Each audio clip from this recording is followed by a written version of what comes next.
ассалому алайкум бинандагони гиромӣ, барномаи иттилоотии вақтро бо муҳимтарин хабарҳо аз телевизиони душанбе манзури шумо мегардонем. Дар студия Ғунчагул Нурализода. мутаваҷҷеҳ ба сархати хабарҳо бошед. идомаи мулоқоту вохӯриҳои судманд доир ба шарҳу тавзеҳи моҳияти паёми президенти кишвар дар пойтахт.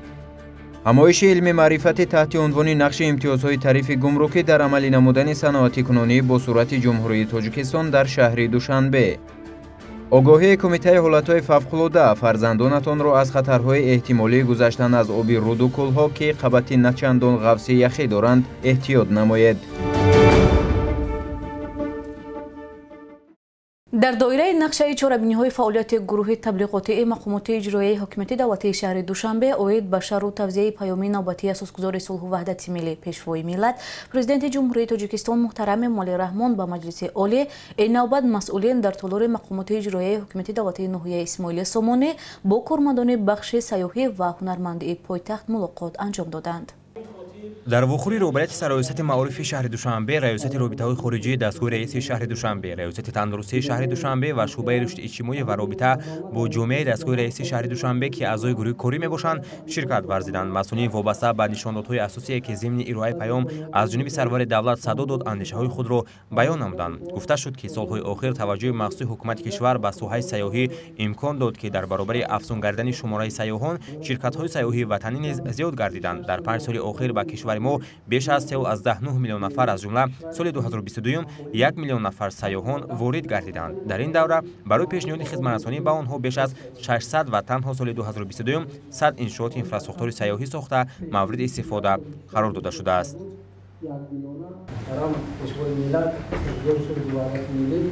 дар қатори соҳаҳои дохилӣ ва хориҷӣ самтҳои муҳими иқтисодии кишвар самти сайёҳӣ ва ҳунарҳои мардумиро яке аз самтҳои афзалиятноки рушди иқтисодиёти миллии кишвар арзёбӣ намуда фикру андешаҳои худро атрофи он баён доштанд. тавре шумо ҳамагон маълум аст, дар самти болозикр аз ҷониби ҳукумати ҷумҳурии Тоҷикистон махсусан дар самти содагардонии раводид ва ҷумҳурии Тоҷикистон осонсозии дарёфти раводиди ҷумҳурии Тоҷикистон кӯшишҳои зиёд ба ҷо оварда шуд ки имрӯз кишвари азизи мо дар миқёси Осиёи марказӣ яке аз кишварҳои намоён ва 10 кишвари амнтарин дар ҷаҳон аз нигоҳи сайёҳат эълон гардидааст ва имрӯз шаҳрвандони зиёда аз 152 кишвари дунё метавонанд ба таври сода ва ё бераводид бо муҳлати муайян ба ҳудуди ҷумҳурии Тоҷикистон ворид шуда аз дастовардҳои беҳтарини кишвари азизи мо, аз манзараҳои сайёҳӣ, аз марказҳои илмии фарҳангии кишвари азизамон дидан намоянд. зимни мулоқот масъулин изҳор доштанд ки Тоҷикистон аз 1 январи соли 2022 ҷиҳати ҷалби бештари сайёҳон ва сармоягузорони хориҷӣ ба шаҳрвандони 52 кишвари хориҷӣ иқдоми яктарафаи воридшавӣ бидуни раводид ҷорӣ намуд ва зарур аст ки ин раванд ба таври самаранок амалӣ карда шавад. инчунин бо ин мақсад барои шаҳрвандони 126 давлати хориҷӣ пешниҳоди раводити ҷумҳурии Тоҷикистон бо тартиби сода кардашуда ҷорӣ гардидааст. барои таъмин намудани рушди минбаъдаи соҳаи сайёҳӣ зарур аст ки кумитаи рушди сайёҳӣ корро ҷиҳати зиёд кардани номгӯи хизматрасониҳои сайёҳӣ, баландбардоштани сатҳу сифати хизматрасониҳо дар соҳа, роҳандозии васеъи сайёҳӣ, табобатӣ, экологӣ ва кӯҳнавардӣ густариш бахшад.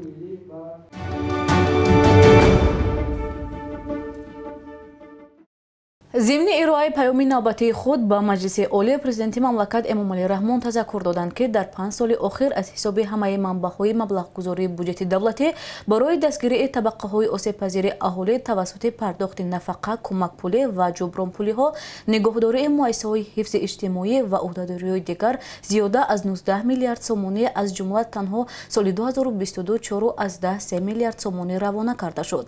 ин ва дигар нуқтаҳои асосии паём дар мулоқоти навбатии масъулони мақомоти иҷроияи ҳукумияти давлатии шаҳри Душанбе бо сокинони маҳаллаҳои гуногуни пойтахт мавриди баррасӣ қарор гирифт.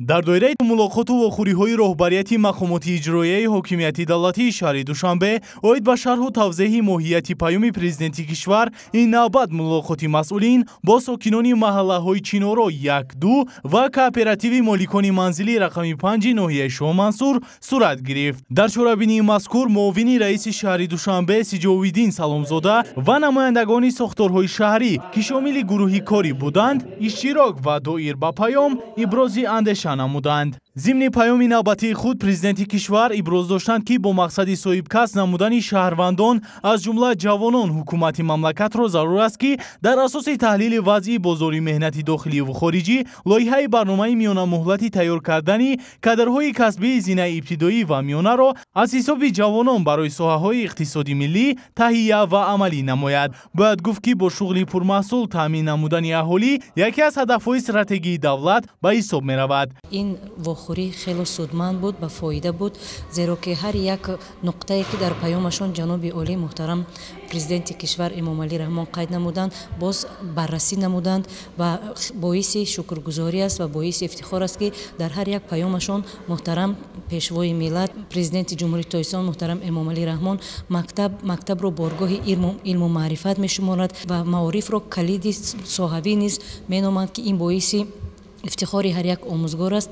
мо низ дар пайравӣ аз пешвои миллат кӯшиш ба харҷ менамоем ки шогирдони худро дар рӯҳияи ватандӯстӣ арҷ гузоштан ба арзишҳои миллӣ тарбия намоем ва барои ҳифзи ватани азизи худ омода намоем. мубориза бар муқобили хурофоту ифротгароиро сарвари давлат яке аз вазифаҳои муҳимтарину афзалиятноки мақомоти амнияти миллӣ, дигар мақомоти ҳифзи ҳуқуқ, вазорату ниҳодҳои масъули давлатӣ аз ҷумла сохторҳои кор бо ҷавонон, занон, роҳбарони вилоятҳо, шаҳру ноҳияҳо, ҷамоатҳои шаҳраку деҳот, инчунин зиёиён, падару модарон, фаъолон, ходимони дин ва тамоми ҷомеа арзёбӣ намуданд. Бо дар назардошти густариши таҳдидҳои глобалӣ, терроризм ва экстремизми байналмилалӣ, пешвои миллат муҳтарам Эмомалӣ Раҳмон роҳбарияти Кумитаи давлатии амнияти миллӣ, сохторҳои низомӣ ва ҳифзи ҳуқуқу тартиботи мамлакатро вазифадор намуданд ки ба масъалаҳои баланд бардоштани салоҳиятнокӣ ва маҳорату малакаи касбӣ,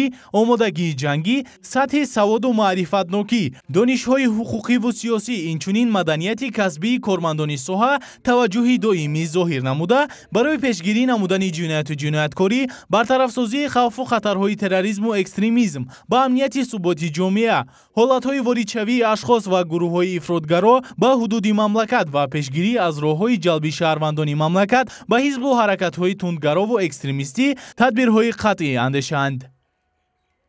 дар пойтахт қарори марбутаи раиси шаҳри Душанбе дар бораи ташкили мулоқоту вохӯриҳои роҳбарияти мақомоти иҷроияи ҳокимияти давлатии шаҳри Душанбе оид ба шарҳу тавзеҳи моҳияти паёми президенти ҷумҳурии Тоҷикистон аз 23 декабри соли 2022 ба имзо расидааст. Дар асоси нишондоди қарори мазкур ҳоло дар шаҳр ташкили мулоқотҳои судманд идома дорад. Ин навбат мулоқоти аъзои гурӯҳи таблиғотӣ бо сокинони ноҳияи Сино баргузор шуд. Ҷамъомад дар толори литсеи президентӣ бо сокинони шаҳраки 11, маҳаллаҳои Дӯстӣ, Моварунар ва ҳаёти нави ноҳияи Сино роҳандозӣ шуд. Зимни баромади масъулин таъкид шуд ки ҳифзи иҷтимоии аҳолӣ, илму маориф, тандурустӣ ва фарҳанг ҳамчун самтҳои асоситарин ва афзалиятноки сиёсати иҷтимоӣ дар маркази таваҷҷӯҳи ҳукумати ҷумҳурии Тоҷикистон қарор дошта, бо мақсади боз ҳам беҳтар намудани сатҳи некуаҳволии мардум дар ин самт стратегияву барномаҳои мушаххас қабул ва мавриди амал қарор доранд. нахуст дар оғози суханҳои худ роҳбари давлат вобаста ба заҳмати солимонаи мардуми кишвар,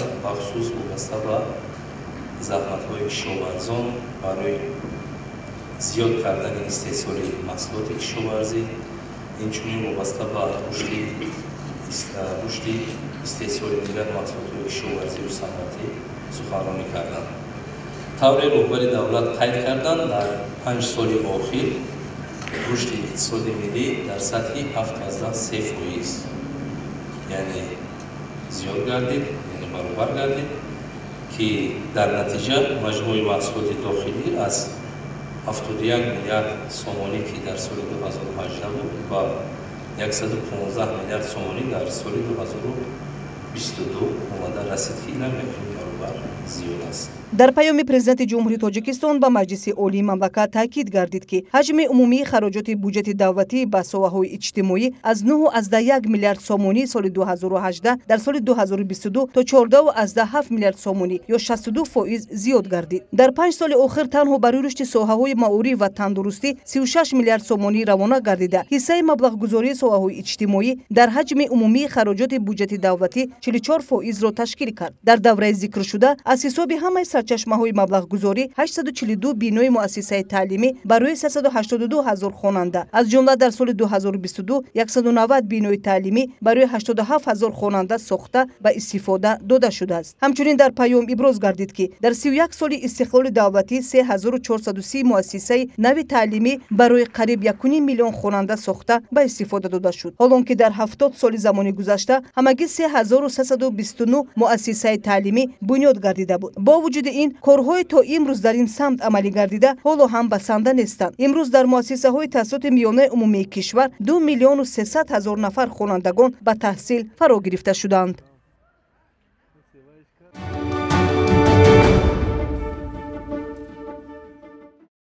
мақомоти гумруки ҷумҳурии тоҷикистон ҳамчун мақомоти ваколатдори ҳифзи ҳуқуқ ва яке аз шохаҳои мустақили ҳокимияти иҷроия оид ба масъалаҳои гумрукӣ дар давоми 31 соли фаъолият вобаста ба шароити замони муосир дар марҳилаи такмилу таҷдид қарор дорад.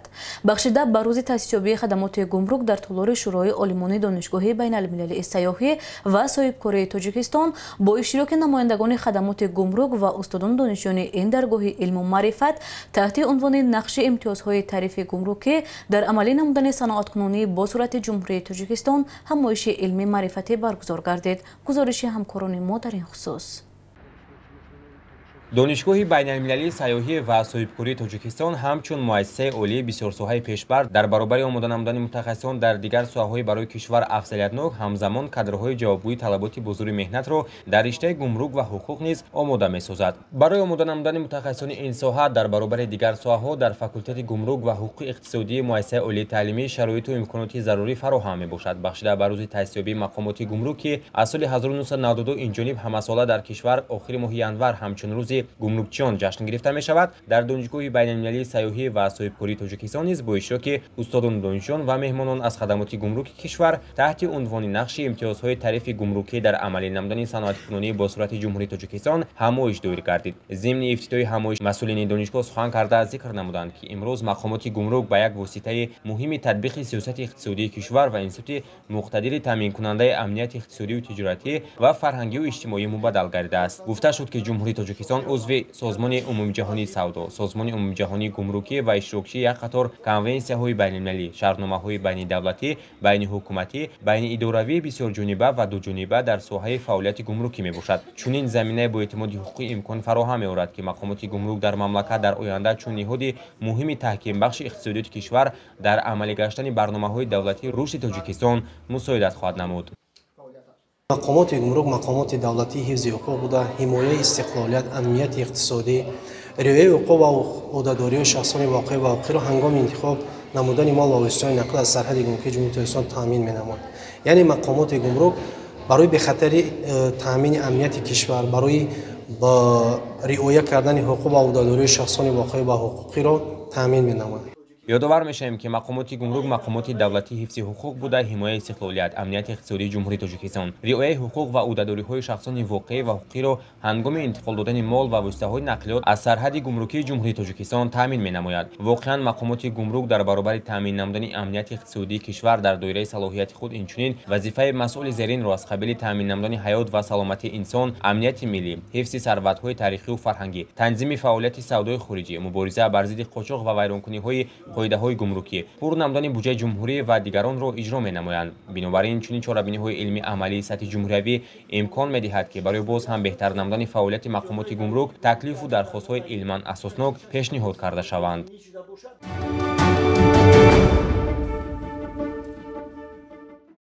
کمیته حالتهای فوق‌العاده و مدافع گراژنی نزد حکومت جمهوری تاجیکستان از شهروندان مملکت خواهش می‌نماید که در روزهای سرد فصل زمستان به فعالیت کودکان و نورسان توجه ظاهر نموده آنها را به نظارت نگذارند و از رفتن به کولر رودخانه‌ها بهر یخمالک‌بازی آنها را بازدارند، زیرا این حالت به حادثه‌های ناخوش آورده می‌رساند.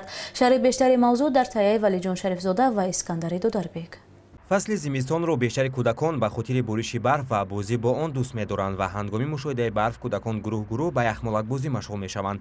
аммо риоя накардани қоидаҳои бехатарӣ ҳангоми бозӣ бо барф метавонад оқибатҳои нохушро ба бор орад. тавре ки мутахассисони агентии об ҳавошиносии мамлакат иттилоъ медиҳанд, боришоти зиёди барф дар қаламрави кишвар қатъ гардидааст, аммо масъулини кумитаи ҳолатҳои фавқулода ва мудофиаи гражданӣ назди ҳукумати ҷумҳурии тоҷикистон изҳор медоранд ки оқибатҳои барф ва ях метавонад боис ба хатари ҷони сокинони мамлакат гардад. ду шабонарӯзи гузашта дар ҳудуди мамлакати мо, аниқтараш дар ҳудуди шаҳри ҳисор ва аз он ҷумла ноҳияи муъминобод, ҳангоми риоя накардани қоидаҳои бехатарӣ дар болои ях, яке дар болои дарё, дуюмаш дар болои обанбори сунъӣ, 4 нафар кӯдакони ноболиғ ки аз ҳама калонаш 16 сол дошт ба ҳалокат расиданд ва худи шаҳрвандон муяссар гашт ки писарчаи 7 соларо наҷот диҳанд. яке аз шуғлҳои дӯстдоштатарини кӯдакону наврасон ин яхмолакбозӣ мебошад. албатта ҳангоми дуруст рафтор намудан ин шуғл барои кӯдакону наврасон ба таномандии онҳо рӯҳияи нав мебахшад, аммо дар ҳолати дағалона вайрон намудани қоидаҳои бехатарӣ мутаассифона ба марг оварда мерасонад. тавре аз кумитаи ҳолатҳои фавқулода ва мудофиаи гражданӣ назди ҳукумати ҷумҳурии тоҷикистон иттилоъ доданд, дар ҳудуди шаҳри душанбе аз ҷумла мавзеи канали калони ҳисор ва рудхонаи душанбе кӯдакону наврасон дар рӯзҳои истироҳатӣ ба яхмолакбозӣ машғул мешаванд ки ин боис ба хатари саломатии онҳо хоҳад гардид. дар ҳудуди шаҳри душанбе дар худи мавзеи канали калони ҳисор кӯдакон ба яхмолакбозӣ машғул ҳастанд, аз он ҷумла дар рудхонаи худи душанбе ҳам низ ин гуна ҳодисаҳоро мушоҳида карда мешавад. бинобар ин мо бори дигар эҳтиромона ба волидайн муроҷиат карда хоҳиш менамоем ки ба беэътиноӣ роҳ надиҳанд, чун як лаҳза беэътиноӣ, як лаҳза фориғболӣ ба фалокати тамоми ҳаёт оварда мерасонад. чунин вазъ яъне ях намудани об дар кӯли ҷавонони шаҳри душанбе низ мушоҳида мешавад ва тавре ки масъулин изҳор медоранд кӯдакону наврасон ва дар баъзе ҳолатҳо ҷавонон аз як тарафи кӯл ба тарафи дигар ба болои ях гузар менамоянд ки ин боис ба хатари саломатии онҳо мегардад. аксарияти кӯлу обанборҳои кишвар аз ҷумла шаҳри душанбе дар натиҷаи паст гардидани ҳарорати ҳаво ях бастанд ва ин фурсати муносибро барои кӯдакону наврасон фароҳам сохтааст то дар болои онҳо ба яхмолакбозӣ машғул шаванд. аммо набояд фаромӯш кард ки дар ҳама ҳолат шикастани ях аз эҳтимол дур нест ва ғарқшавӣ низ дар ин миён мушоҳида мегардад. бинобар ин аз шаҳрвандон ва сокинони кишвар хоҳиш карда мешавад ки фарзандони худро назорат намоянд ва нагузоранд ки онҳо дар мавсими сармо дар болои кӯли обанборҳо ба яхмолакбозӣ машғул шаванд. валиҷон шарифзода, искандари додарбек барои барномаи иттилоотии вақт.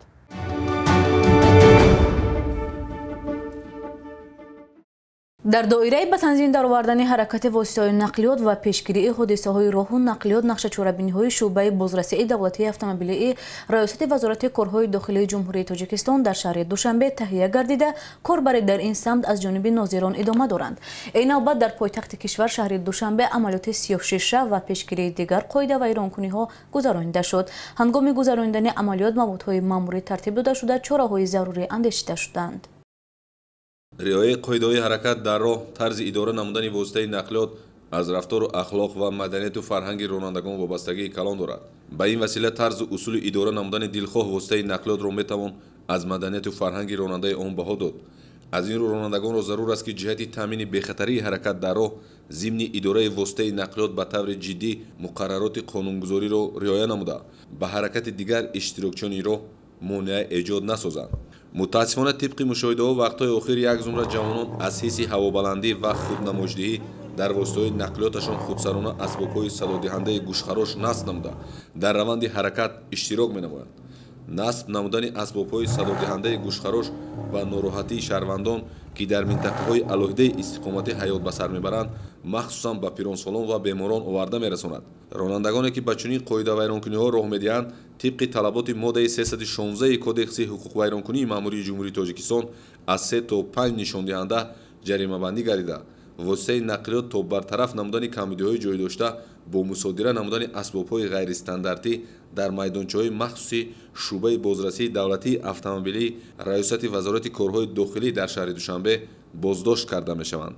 ҷиҳати пешгирӣ ва ошкор намудани чунин далелҳо тибқи дастуру супоришҳои роҳбарияти раёсати вазорати корҳои дохилӣ дар шаҳри душанбе дар кӯчаву хиёбонҳои пойтахт чорабиниҳои мақсаднок роҳандозӣ гардида истодааст. ضمن گذراندن چهاربینی مقصدناک از طرف هیئت شخصی شعبه بازرسی دولتی автомобили ریاست وزارت کارهای داخلی در شهر دوشنبه دوام 4 روز زیاده از 315 قاعده ویرانکنی‌های حرکت در راه آشکار کرده شد. از جمله حالت‌های یکلوخ روی پوش نمودن آینه پیش واسطه نقلیات با پلیونکای سیاه به اجازتنامه سیاه شیشه استفاده بردن نقلیات با رقم‌های قید دولتی بیگانه در حالت مستی اداره نمودن واسطه نقلیات به رقم قید دولتی و دیگر قاعده ویرانکنی‌ها را آشکار و به قید گرفتند. با مقصد پیشگیری و آشکار نمودن قاعده ویرانکنی داخل حرکت در راه در دوام 4 روز از طرف هیئت شخصی شعبه بازرسی دولتی اتومبیلی زیاده از 315 دلیل قاعده ویرانکنی داخل حرکت در راه آشکار و به قید گرفته شده است. از شماره عمومی قاعده ویرانکنی آشکار گردیده شده 34 حالت اداره کنی واسطه نقلیات به اجازتنامه 36 12 حالت اداره نمودن واسطه نقلیات با رقم‌های قید دولتی بیگانه و 12 حالت اداره نمودن واسطه نقلیات به رقم قید دولتی و 5 حالت اداره نمودن واسطه نقلیات در حالت مستی آشکار و به قید گرفته شده است. راننده автомашини тамғаи Land Cruiser таҳти идораи ронанда Иброҳими Абдукарим истиқоматкунандаи шаҳри Ҳисор деҳаи Обидара бархилофи талаботи қоидаи ҳаракат дар роҳ амал намуда оинаи пеши воситаи нақлиётро бо пилёнкаи сиёҳ яклӯх рӯйпӯш намудааст.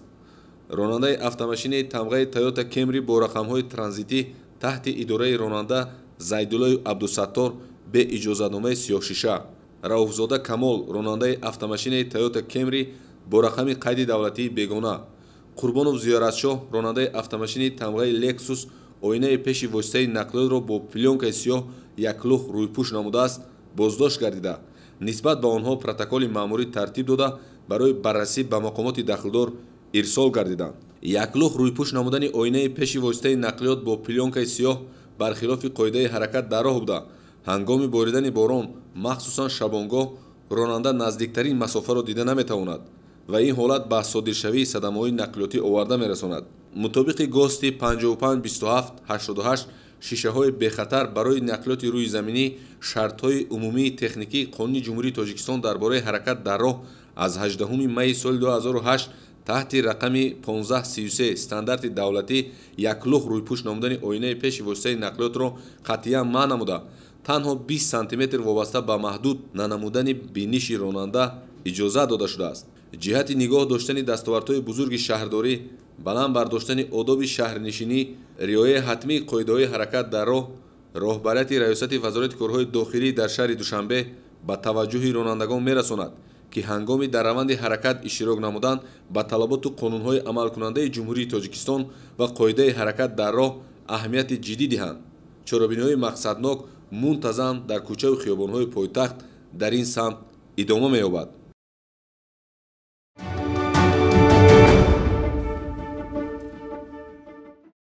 дар доираи нақша чорабиниҳои раёсати хадамоти давлатии оташнишонии шаҳри Душанбе мунтазам дар ҳудуди иншооти гуногун таъйинот тадбирҳои тактикиву оташнишонӣ бо ширкати фаъоли кормандони хадамот ташкилу роҳандозӣ мешавад.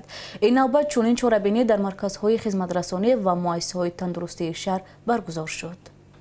масъулини раёсати хадамоти давлатии оташнишонии шаҳри Душанбе дар пойтахт ҷиҳати риояи қоидаҳои бехатарӣ аз сӯхтор корҳои дастурдиҳиву назоратиро пурзур намудаанд. зимнан дар доираи баргузории як чорабинӣ масъулини раёсат дар се муассисаи тандурустӣ, муассисаи давлатии беморхонаи клиникии шаҳрии бемориҳои пӯст, маркази тиббии шаҳрии рақами 3 пойтахт ва муассисаи давлатии маркази ҷумҳуриявии саломатии равонии кӯдакон ва наврасон корҳои дастурдиҳиро роҳандозӣ карданд. дар ҷараёни вохӯрӣ бо кормандон бештар диққати ҳозирин ба риояи ҳатмии қоидаҳои зидди сӯхтор дар муассисаҳои тандурустӣ ҷалб карда шуд. таъкид шуд ки дар баробари пешравиҳои чашмрас дар самти таъмини қоидаҳои бехатарии сӯхтор то ҳол бархе камбудиҳо дар муассисаҳо ҷой дорад ки мақсади ташкили вохӯриҳо бартараф намудани онҳо аст. бо инобати сӯхторҳои сарзада аз масъулини муассисаҳои болозикр тақозо шуд ки дар ин самти кор фаъолияти худро тақвият бахшида дарсҳои тарбиявиро бештар ба роҳ монанд. насби дастгоҳи худкорӣ аз оташ воқифкунанда аз талаботи асосии қоидаҳои бехатарии сӯхтор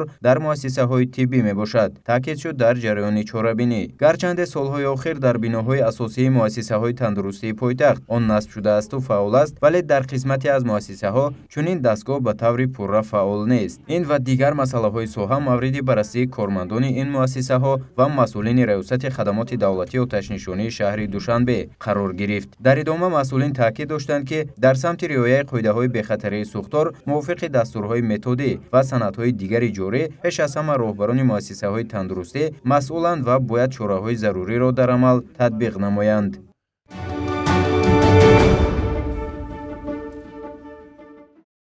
тамошобинони азиз, инҷо расидем ба фарҷоми барномаи иттилоотии вақт. хайр, саломату сарбаланд бошед.